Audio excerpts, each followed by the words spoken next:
Legislativas nacionais dá o prazo de 6 meses ao Governo que sair das eleições de 30 de janeiro para apresentar o seu programa de investimento para as regiões autónomas. O primeiro comício do Bloco contou com a presença da Coordenadora Nacional. O Bloco de Esquerda não quer perder tempo. A pré-campanha mal começou, mas os bloquistas já realizaram o seu primeiro comício. Foi na Ribeira Grande, com a presença de Catarina Martins, que já vai avisando para os perigos de uma maioria absoluta do PS. Não desconhecemos a força retrógrada e mesmo o obscurantismo que está na direita. E aqui nos Açores conhecem bem. Mas também aqui nos Açores sabem que quando chega ao clientelismo, à economia da desigualdade, há poucas coisas tão parecidas com a direita como uma maioria absoluta do Partido Socialista.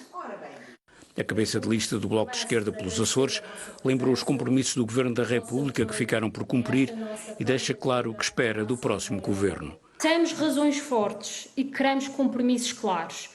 Queremos a apresentação pelo Governo da República, num prazo máximo de 6 meses após a sua tomada de posse, do seu programa de investimento nas regiões autónomas, garantindo assim previsibilidade e escrutínio público. Para o coordenador do Bloco de Esquerda nos Açores, a autonomia não pode significar a desresponsabilização do Governo da República e António Lima foi deixando o alerta para a frase batida do voto útil que se adivinha.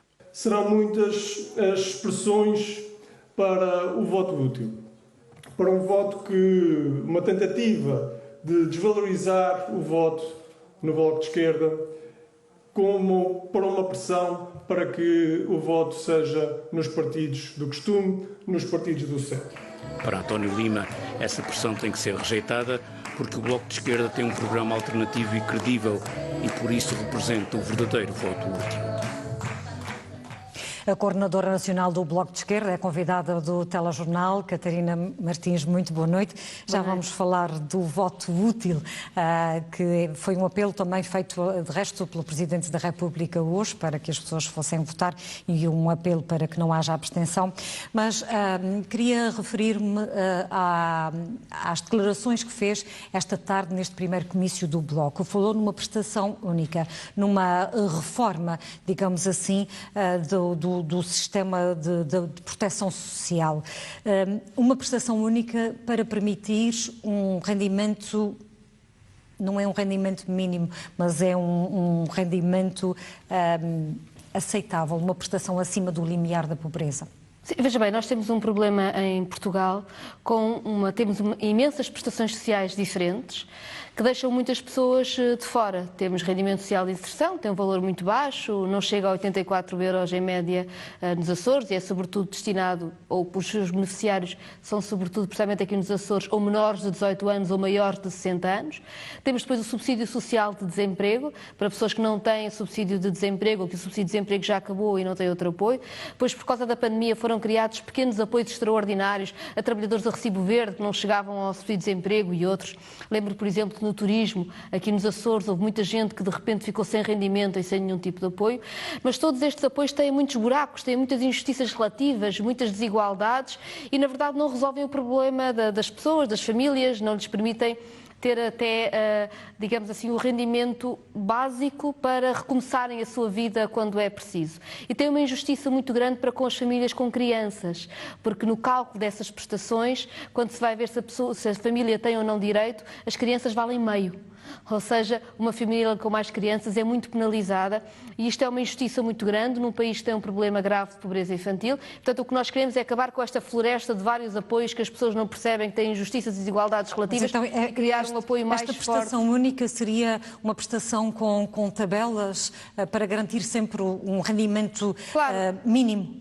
O rendimento mínimo não se confundindo com o rendimento social de inserção. Não, a ideia seria acabar com o rendimento social de inserção e com o subsídio social de desemprego e com os apoios extraordinários que foram criados na pandemia e trocá-los por uma nova prestação que tivesse como teto limiar, que tivesse como referente o limiar da pobreza. 540 euros mensais. Que neste momento é o valor que está definido em Portugal, 540 euros Exatamente. mensais. Ou seja, e garantir que numa família as pessoas conseguem, se tiverem o rendimento do trabalho, imagino, tantas vezes, por exemplo, uma mulher com filhos, sozinha, famílias monoparentais, há infelizmente muitas em Portugal, numa situação em que os homens se desresponsabilizaram pelas crianças, estão e têm um trabalho, só que o seu trabalho não chega para que a sua família esteja acima, não fique abaixo do limiar da pobreza. E a prestação deve pagar o resto que falta àquela família para que uma pessoa, por ter filhos, não fique numa situação de pobreza. Será um rendimento por pessoa?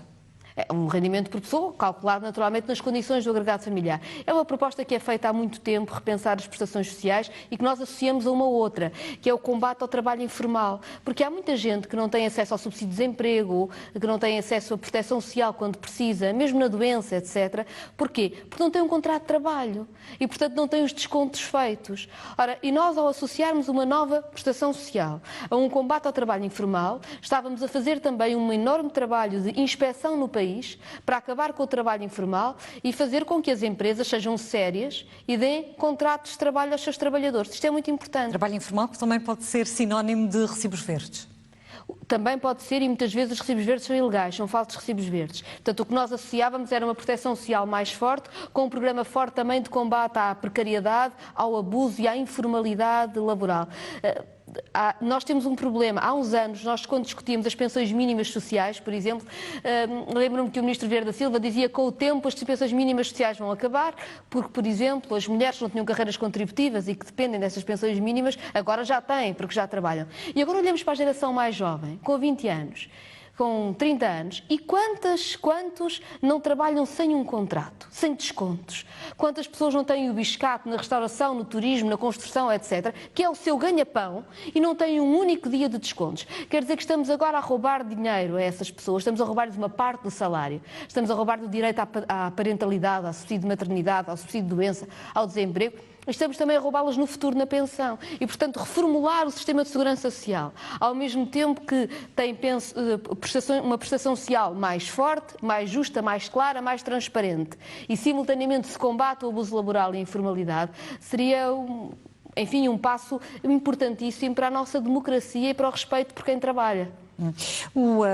Os cenários pós-eleitorais nestas eleições de 30 de janeiro são muito imprevisíveis, mas já disse que iria, se tivesse que conversar com alguém, preferia que fosse com António Costa. Isto quer dizer que preferia que o PS não tivesse uma maioria absoluta e, portanto, que o Bloco de Esquerda fosse também uma solução de governo. Uma solução fazendo parte do governo, uma solução no Parlamento, com um acordo de incidência parlamentar, porque já não quer mais conversas com o PS, deixe passar a expressão, sem papel escrito. Quem decide o que vai acontecer depois do dia 30 de janeiro é quem vai votar. E os partidos são chamados a ter clareza.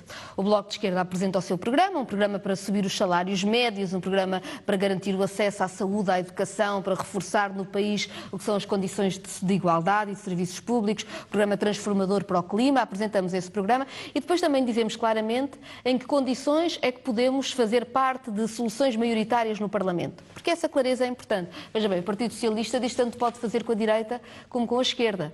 Isso é mau, porque nós sabemos o que está à direita. O que está à direita são cortes em salários e pensões, é privatização de setores fundamentais, é a especulação imobiliária a matar o direito à habitação, conhecemos isso.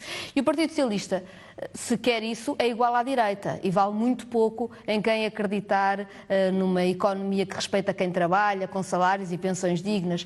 E, portanto, nós dizemos que estamos dispostos a negociar, sim, mas nunca com a direita. É bom ter essa clareza. Sabemos o que a direita fez ao país, temos memória e não... Mas negociando com o Partido Socialista, será como? Com que suporte? Bem, é sabido que o Bloco de Esquerda gosta das coisas claras. Entre 2015 e 2019, nós tivemos um acordo que estava escrito, que era claro. Foi limitado? Foi. Mas fizemos o melhor que podíamos com os votos que tivemos e o país avançou. Acabou-se com cortes permanentes nos salários e nas pensões. Repuseram-se feriados. Ou seja, há imensas medidas que avançaram e que respeitaram quem vive do seu trabalho e tornaram o país mais forte. Em 2019, nós propusemos ao Partido Socialista, vamos continuar este trabalho. E agora, para continuar este trabalho, não basta acabar com o corte no salário, porque até já acabámos com ele. É preciso conseguir uma economia em que os salários não sejam todos cada vez mais o salário mínimo.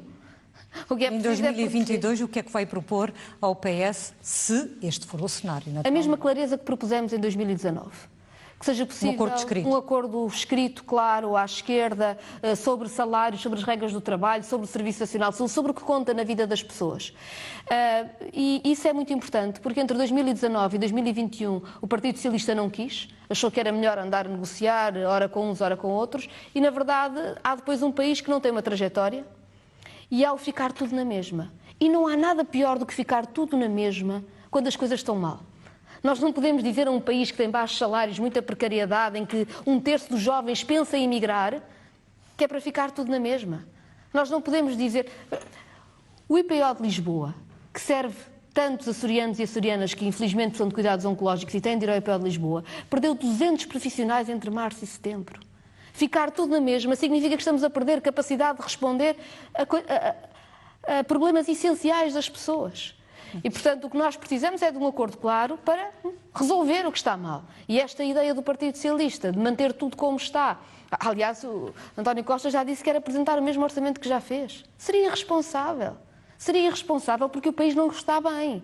E se nós sabemos que o país não está bem, temos responsabilidade de resolver os problemas. E o que nós dizemos é que quem for votar no dia 30 sabe que se votar no Bloco de Esquerda, o Bloco vai ter toda a clareza para soluções que respeitem o salário, que combatam a precariedade, que respeitem o direito de quem aqui vive, sobretudo, que dizem a quem aqui vive, a quem aqui trabalha, que vale a pena cá ficar. Catarina Martins, o Bloco de Esquerda tradicionalmente nunca conseguiu, até hoje, eleger um deputado pelos Açores à Assembleia da República. Mas a primeira candidata do Bloco de Esquerda, Jéssica Pacheco, disse esta tarde que... sendo eleita, defendia que o Governo da República apresentasse um programa de investimento, depois de tomar posse, um programa de investimento para os Açores. O que lhe pergunto é, se o Bloco de Esquerda não conseguir eleger um deputado à Assembleia da República, assume este compromisso como seu? Sim, nós no Bloco de Esquerda, aliás, não dizemos uma coisa num sítio e outra noutro. As pessoas conhecem-nos. Nós lutamos pelos investimentos todos os anos, mas claro... Faz falta na Assembleia da República força da esquerda dos Açores. E se há uma coisa que eu julgo que todos os açorianos e açorianas já perceberam é que o Bloco de Esquerda é uma voz indispensável.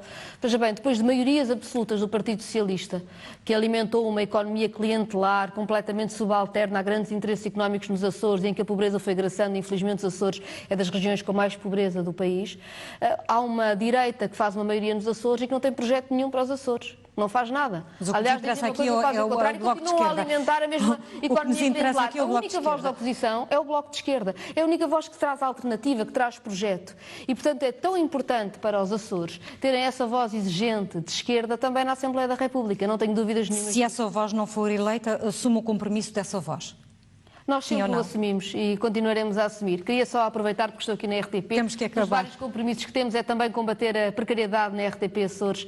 A RTP Açores é um instrumento importantíssimo de coesão territorial, de coesão social, que os seus trabalhadores sejam precários, que não sejam respeitados, que faltem correspondentes em tantas ilhas. É para nós um problema e nós continuaremos a lutar por essa capacidade dos serviços públicos nos Açores, todos eles, incluindo a RTP. Catarina Martins, muito obrigada por ter vindo ao Telejornal. Tenha uma boa noite. Os Açores têm os mais 22 casos de Covid, o número de internados diminuiu, já há apenas um doente internado no Hospital do Divino Espírito Santo. Dos 510 testes realizados, em São Miguel, 19 casos, na Terceira 2, ambos no concelho de Angra do Heroísmo e no Pico, no concelho da Madalena. Em São Miguel, no concelho de Ponta Delgada, há mais 13 casos positivos, a povoação tem mais 3, no concelho da Ribeira Grande mais 2 e mais um no concelho da Lagoa. Há apenas uma pessoa internada no Hospital do Divino Espírito Santo. Nas últimas 24 horas, 14 pessoas recuperaram da doença. A região está com 251 casos ativos de Covid. São Miguel tem 179, a Terceira 40.